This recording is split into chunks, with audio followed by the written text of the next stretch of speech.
आज हम पढ़ेंगे द ग्रेट गैट्सबी और इस नावल को लिखा है एफ स्कॉट फिट्जजेरल्ड ने। F Scott Fitzgerald American writer थे। दोस्तों, the great Gatsby F Scott Fitzgerald की ज़िंदगी से ही इंस्पायर्ड है। दरअसल एफ स्कॉट फिट्जजेरल्ड की एक बिलवेड थी, जिनेवरा किंग। जिनेवरा किंग के साथ में राइटर रोमांटिकली इन्वॉल्व थे और अपने रोमांस से ही इंस्पायर्ड होकर इन्होंने एक कहानी को लिखा जिसे द ग्रेट गैट्सबी कहा जाता है। इसके अलावा एफ स्कॉट फिट्जजेरल्ड ने 1922 में खूब पार्टीज़ इंजॉय करी। लॉन्ग आइलैंड के नॉर्थ शोर पर खूब पार्टीज़ करी इन्होंने 1922 में। तो राइटर ने अपनी पार्टीज़ के एक्सपीरियंसेस को भी इस कहानी में मिक्स कर दिया है। चलिए कहानी को शुरू करते हैं। कहानी शुरू होती है 1922 से। कहानी का नरेटर है निक कैरावे। निक कैरावे मिनेसोटा नाम की जगह से न्यूयॉर्क में आया है काम की तलाश में। न्यूयॉर्क में बॉन्ड सेल्समैन का काम करने के लिए आया है।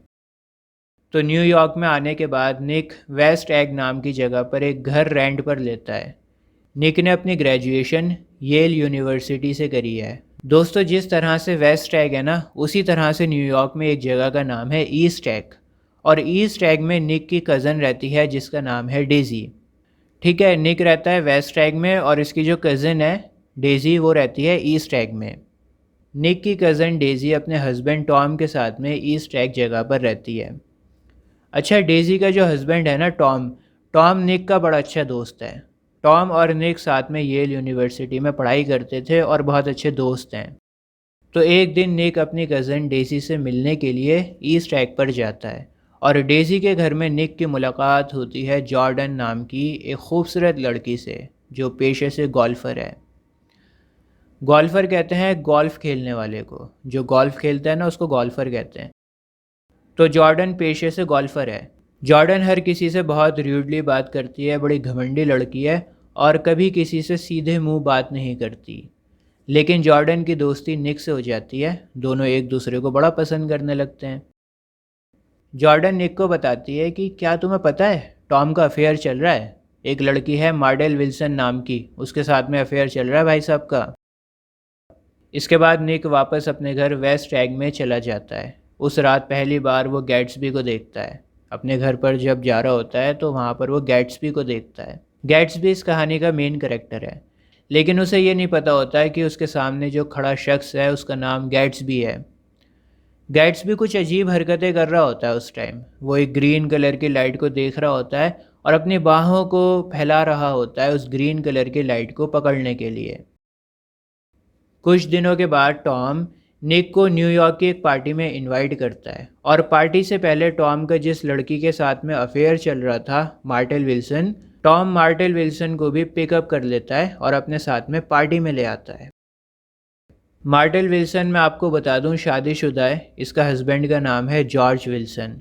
तो टॉम मार्टेल विल्सन को अपने साथ में पार्टी में ले आता है और पार्टी में मार्टेल विल्सन खूब शराब पी लेती है और शराब के नशे में टॉम की वाइफ डेजी का मजाक उड़ाने लगती है।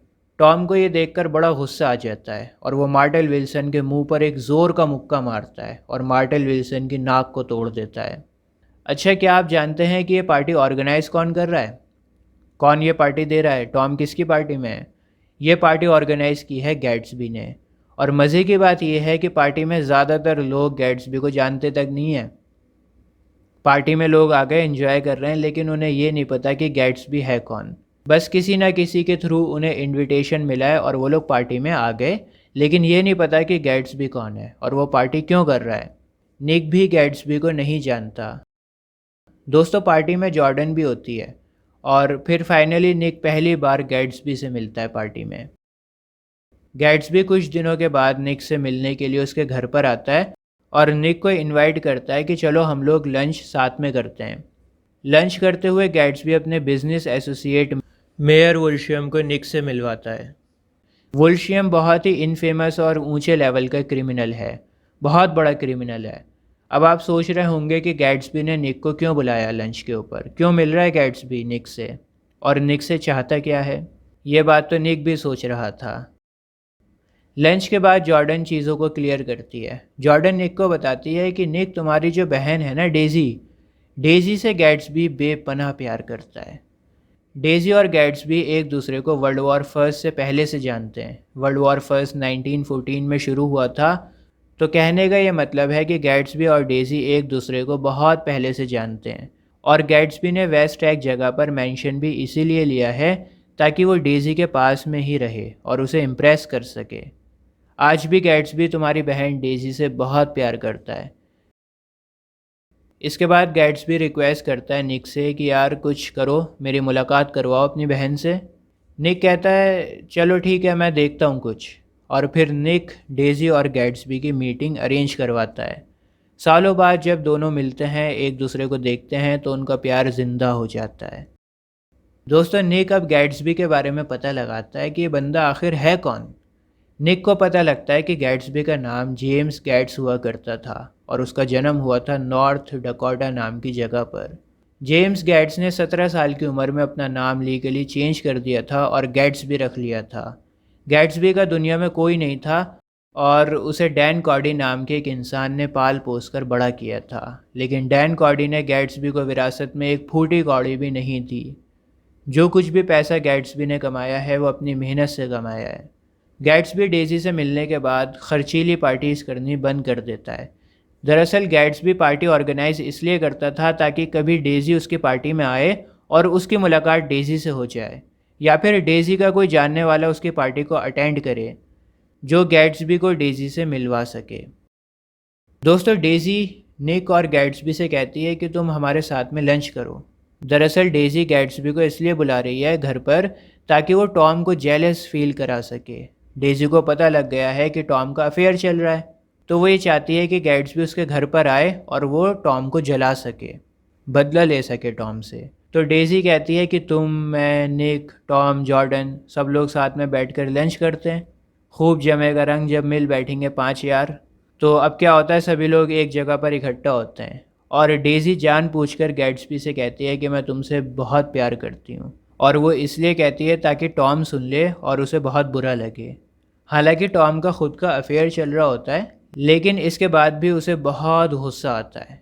टॉम सबको ज़ोर देकर बोलता है कि चलो सब लोग न्यूयॉर्क शहर में चलते हैं। तो प्लान बनाता है टॉम कि सब लोग न्यूयॉर्क शहर में चलते हैं और सब लोग हमें प्लाज़ा होटल पर इकट्ठा मिलो। प्लाज़ा होटल के ऊपर आ जाओ, उसके बाद हम लोग न्यूयॉर्क में चलेंगे।